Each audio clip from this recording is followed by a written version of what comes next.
I'm designating myself. In fact, hindi nga pwede yun eh. Can you designate yourself without the process? Sinabi lang niya yun. Siguro papatawa lang siya. And lastly, alam mo yun, minsan, nasa Shangri-La ako, nakita ko si Ann Curtis. Ang ganda-ganda pala niya. You know, may desire sa loob ko na nag-init talaga. Na-imagine ko na lang kung anong pwedeng mangyari. Pero siyempre, hanggang imagination na lang yun. Pero, di naman siguro ako pwedeng kasuhan dahil kung ano-ano yung na-imagine ko eh.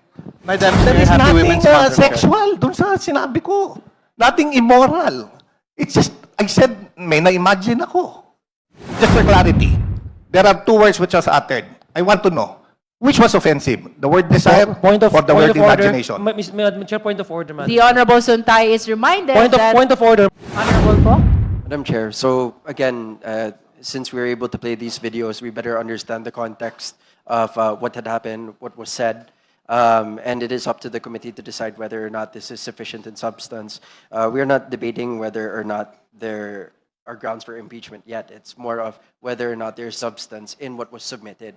And what we have is that she did attend those rallies and that she did make these statements. And so with regards to sufficiency and substance, it does seem that these are all included in the impeachment complaint. Madam Chair. The Honorable Suntay first, and then the Honorable Rodriguez. Thank you very much, Madam Chair. Well, as we could see, based on the videos, lalong-lalo na yung una, statement ni BP Sara doon, patuloy natin mahalin ang ating bayan, which is very telling ng kanyang disposition. Yung mga ibang videos, hindi ko na i-explain because I will not be able to explain it anymore because I cannot explain it better than how my esteemed colleague Rufus Rodriguez explained it. Baka masira ko lang yung explanation niya kung tutulungan ko. Dahil maganda na yung explanation niya. Well, then dadako na lang tayo sa culpable violation of the Constitution. In the context of the Philippine Constitution and then the ongoing 2026 impeachment proceedings, this proceeding, culpable violation of the Constitution is a high legal bar. It is not just about breaking the law, it is about a specific guilty breach of the fundamental law of the land. Kung ang pagbabasihan natin, yung mga pinakitang video, I don't think we will see any fundamental breach. The key word here is culpable, which implies a degree of perversity or guilt to commit this offense. The official must have acted with a deliberate intent to disregard the Constitution, which I believe is non-existing. Kung dadako naman tayo sa sedition at sasabihin natin, hindi, seditious yung mga ginawa, kahit na nakita naman natin na hindi. Ang mahalagang tanong sa batas ay hindi lang kung nagpunta sa rally, nanood, o may nasabi ang isang opisyal. Ang importante ay kung may aktual na ginawa o inutusan na illegal na gawain. Kung ang allegation ay nakabase lamang sa mga speech, sa rally at mga statements, political rhetoric, I don't think that it is seditious. Alam ng mga kaibigan natin sa Makabayan yan, madalas silang mag-attend ng rally eh. Pero kung salita lang at wala naman silang gagawing aktwal, then that is covered by their freedom of speech and is not seditious. Thank you very much, Madam Chair. Thank you. At this point, we recognize the Honorable Rodriguez. We thank the Honorable Brian Poe because it's clearer now, based on the footage, that the Vice President did not in any way call to arms our people to rise against the government. On the contrary, love our country. Because sedition, Madam Chair, as stated here under this particular ground that the Vice President committed sedition.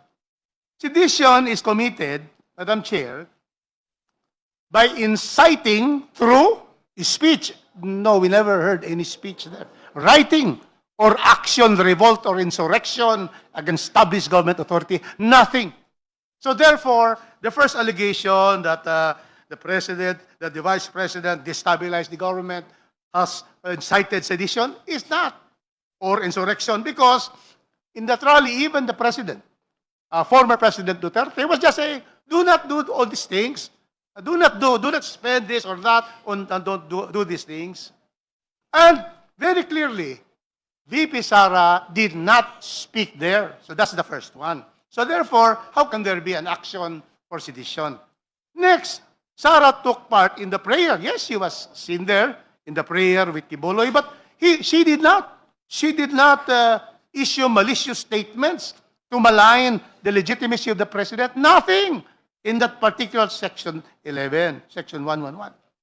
Third, designated survivor. That is precisely in the American law and made into a movie. Ayun. So that is something that is not a basis for impeachment. And then itong fourth, ito, apologize to the members of the Kibuloy Church. Well, she can say that kasi may political riff na nga eh. That she therefore for campaigning and running with the president. That is her opinion after the falling out.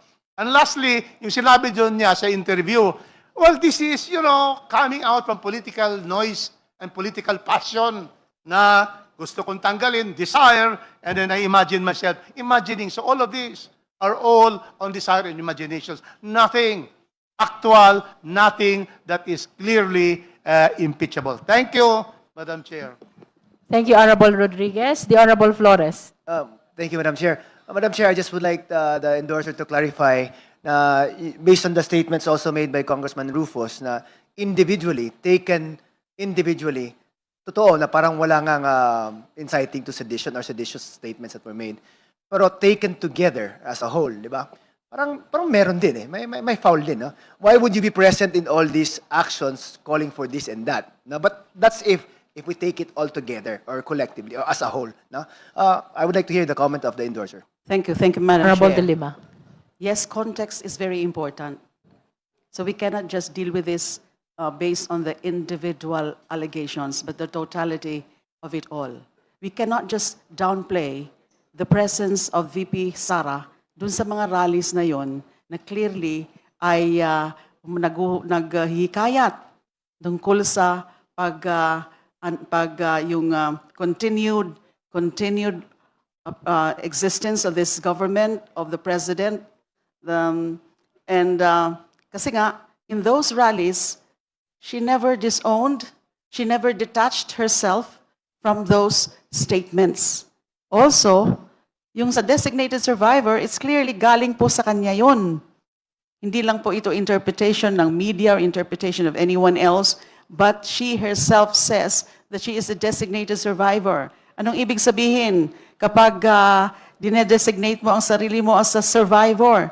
Na parang ang wish niya ay may mangyayari, and ganun din sa decapitation. It's not a simple expression of a wish. It is also a threat.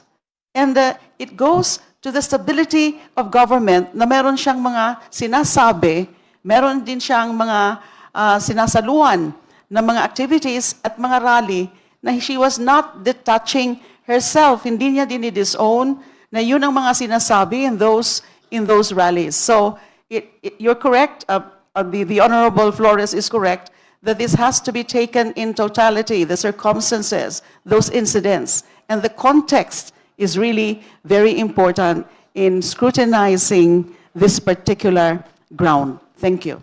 Thank you. The Honorable Suntay. Thank you very much, Madam Chair. Whether individually or collectively, looking at all the videos shown, there can be nothing seditious that can be attributed to the Vice President. In fact, there is nothing for her to denounce, no statements to denounce. Because we cannot attribute statements made by other people to the Vice President just because she was there. Then we have to do it with everyone who is there. Lahat na lang ng present. Sabihin natin, we should attribute that statement. So, mere presence in the rally does not make her actions seditious. That is very clear. Alam mo, yung tama naman yung sinabi ni Kong Rufus, yung statement as being the designated survivor, it's not illegal, it's not criminal. In fact, it's a process in the United States. Mere utterance na I'm designating myself. In fact, hindi nga pwede yun eh. Can you designate yourself without a process? Sinabi lang niya yun. Siguro papatawa lang siya. And lastly, alam mo minsan, nasa Shangri-La ako, nakita ko si Ann Curtis. Ang ganda-ganda pala niya. may desire sa loob ko na nag-init talaga. Na-imagine ko na lang kung anong pwedeng mangyari. Pero siyempre, hanggang imagination na lang yon. Pero, di naman siguro ako pwedeng kasuhan dahil kung ano-ano yung na-imagine ko eh. Thank you very much, Madam Chair. Chair. The Honorable Zamora. Madam Chair, I would like to have those statements stricken from the record. Madam There Chair, is Happy nothing Women's Month. sexual dun sa sinabi ko. Nothing immoral. It's just, I said, may na-imagine ako. I think there is nothing wrong. Nevertheless, Madam Chair, I want that deleted in the record. Can the chair hear the proper motion towards I make striking a out motion, from the Madam record? Chair. Honorable Zamora.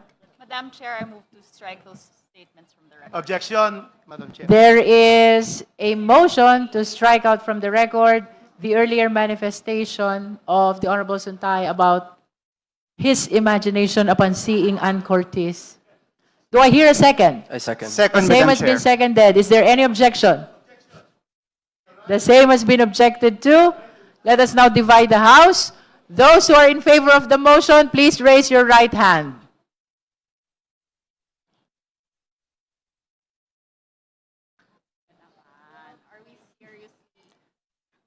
You may put down your hands. Those who are not in favor, please raise your right hand.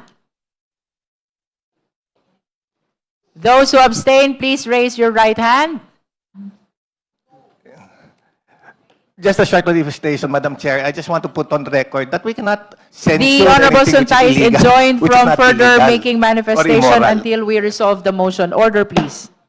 With a vote of 13 in the affirmative and 2 in the negative, 2 in the negative, 0 abstain. Meron? I will say it again. With 13 votes in the affirmative, 2 in the negative, and 0 abstention, let the chair say it for the third time. With 13 votes in the affirmative, 2 in the negative, and 2 abstention, the chair orders that the earlier manifestation of the Honorable Suntay be stricken out from the record. So ordered. Madam Chair, manifestation. Now you're allowed to make a manifestation. I think we are starting a dangerous precedent because now we are censoring manifestations which is neither illegal or immoral. So imagine we are conducting a hearing, but now statements which are neither immoral or illegal can be stricken out of the record without any reason. I think that's a terrible Madam precedent Madam that Chair. we're starting. The Honorable Thank you. Zamora. With all due respect to my friend, Congressman Bong Suntay, it is just the start of the Women's Month. And I don't think that we should be hearing such comments from our dear colleagues. We are not censuring anything, but we are reminding them that, in fact, we should support women by not saying these statements. Next week, Madam Chair, for the record, I'll be attending the UN conference on the Commission, 70th Commission on the Status of Women. This is, I'm sorry, Madam Chair, I just wanted to say this. And this is about removing structural barriers to women's empowerment. And things like this do not empower women. Thank you, Madam Chair.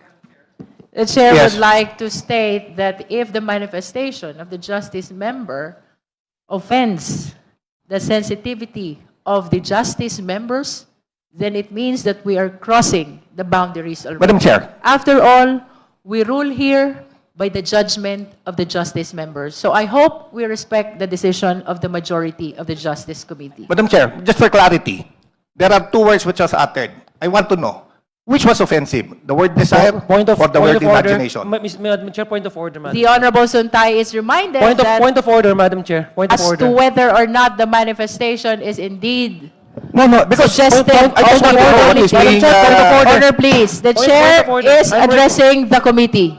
I'm raising a point of order, Madam Chair, on the basis that... Please let the chair finish with her statement. As to whether or not the manifestation of the Honorable Suntay is offensive of our morality is a judgment that belongs exclusively to the justice members. I think the majority have spoken already. Madam The Chair, Honorable Adjong is Thank you, Madam Chair. recognized. I'm raising a point of order on the basis that the issue has already been acted upon by the committee. The committee decided to delete and strike out the portion of the statement of Congressman Swansing from the record. So let's proceed. Let's move forward. Madam Chair, There's I no am point of- manifestation there's is no point of noted. dilly-dallying the process by going back to the issue that has already been acted by the committee. So that is my point of order. Madam Chair, Honorable point of order Santay. also. I am not questioning that the statement was stricken out. I am asking so that next time I would be more careful. If it is desire, I will never use desire in this committee. If it is imagination, then I will not use it also. Just for clarity, clarification purposes. Dahil baka yung iba yung gumamit, di ba? Dapat they should be forewarned also. So Madam that's why Chair. I'm asking. To conclude our discussion on the There was earlier a ma- manifestation of the Honorable Sontay, the Honorable Adjong is correct. The same has been ruled upon, and let us all be reminded, it is the majority that rules in this committee.